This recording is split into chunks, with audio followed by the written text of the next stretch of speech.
माइकैदगी इकाई खुमनजबगा लोइनना अपील अमा खतंग तौजगे मरुदी अखोय हौजी हौजी खुद चलगा लेखरिबा अदुगुंबा नहा अनि से मसी टेक्ता कायदना ममा मपा गी मखुत्ता योहन बियु हाइबा वाफम सिने अहमदा अखोयना हाजनिंगिसे अखोय ममा ओइबी सिंगना मसा सिंगना तंदु लेतादबा यामना नेना तादबा सिचुएशन अमदा मिकप मिराव खोनगा लोइनना तौरिबसे मसी येंबदा खुनाई सिदा लेमिनबा अदुगुंबा इचिलिनाव फुरुप अमोइना अखोय मसी खांबदा यामना वाई ताबदा यामना नुवाइते अदुना मसी मियोइबगी मिनुंगसी येंगा अदुंबा नहासिंग अदो अदु ममासिंग दुगी मखुत्ता योहन सी हाइबा बिलसे मसी मखतंग अखोय यामना इकाई खुमनना यामना नोलुकना मसी वाफमसे अखोय थमजबनी अदुगा लोइनना कन्फ्लिक्ट सिदा थोइबा कन्फ्लिक्ट सिगी मनुंगदा मियोइ क्या मा सिखरे मियोइ क्या गी पुंसी पिखमना खरे मरान लेचत्रबा मिचम क्या गी पुंसी पिखमना खरे नुपी अंगांग क्या गी पुंसी सु पिखमना खरे अहलमन क्या गी पुंसी सु पिखमना खरे असिगुंबा कन्फ्लिक्ट असिगी मनुंगदा कन्फ्लिक्ट सिदा यावरिबा कुकी अमसुंग अखोय मैतै अनीगी मियोइ सिंगता नतना अखोय पांगन सिंगी अदुमा मियोइ कयासु कन्फ्लिक्ट सिगी मनुंगदा पुंसी पिखमना खरे लोय लेखिद्रे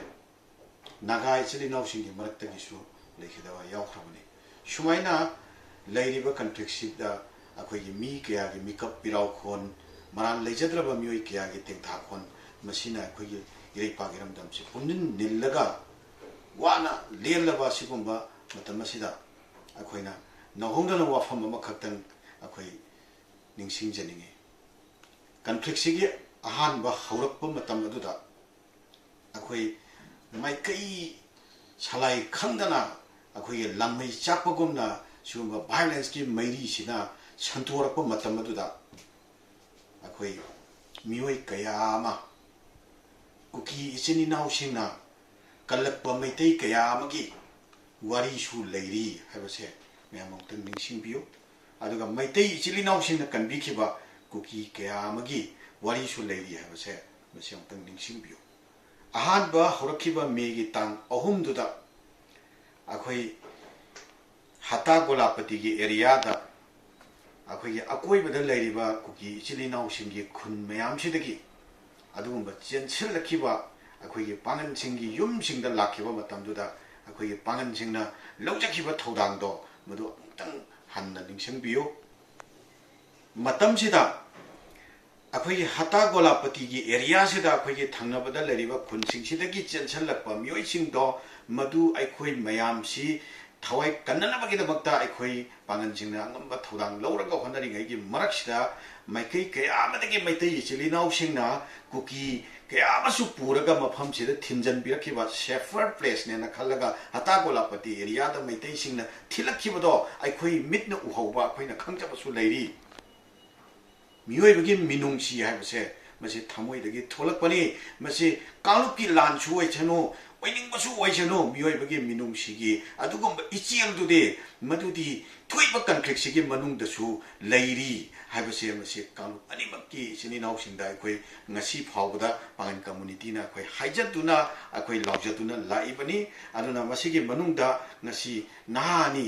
खुद चलगा लैखरिबा नाहानी से मसी मसिगी मतंग अखोयना थमजनिंगबदे it is the right time to show your compassion मसिना अखोय मियोइबा खुनाइसिदा अखोय थमोइ पानबा थमोइगी ओइबा दुगुंबा मेसेज अमा मियामदा पीबदा अचौबा मतेंग ओइबसु ओइसनु हाइना अखोय हाइजबगा लोइनना मियोइ अनि से मसे टेक्ता कायदना मसिगी मागी मागी फैमिली दा योहनबियु हाइबा मफमसि थमजगे लोइनना क्वाक्ता एरिया दा अखोयगी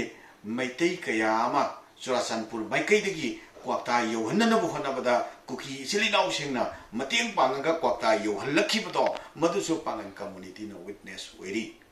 अदुना नकल अनिमक्की इचिलिनाउ सिंगसिदा अखोय मियोइबगी ओइबा लैदरिबा नुसिनबगी मरिदो ꯃꯗꯨꯗꯤ ꯊꯣꯛꯏꯕ ꯀ꯭ꯔꯥꯏꯁꯤꯁ ꯑꯁꯤꯒꯤ ꯃꯔꯛꯇꯁꯨ ꯌꯥꯎꯔꯤ ꯂꯩꯔꯤ ꯃꯁꯤꯅ ꯑꯩꯈꯣꯏꯒꯤ ꯅꯨꯡꯁꯤꯅꯕꯒꯤ ꯃꯔꯤ ꯂꯣꯏꯅꯃꯛ ꯃꯥꯡꯍꯟꯕꯗꯤ ꯅꯠꯇ꯭ꯔꯤ ꯍꯥꯏꯕ ꯋꯥꯐꯝꯁꯦ ꯃꯁꯤꯒꯤ ꯋꯥꯐꯝꯁꯤꯅꯤ ꯑꯩꯈꯣꯏꯅ ꯊꯝꯖꯅꯤꯡꯉꯤꯁꯤ ꯑꯗꯨꯒ ꯂꯣꯏꯅꯅ ꯑꯩꯈꯣꯏꯅ ꯏꯔꯥꯡ ꯑꯁꯤ ꯍꯧꯔꯛꯄ ꯃꯇꯝꯗ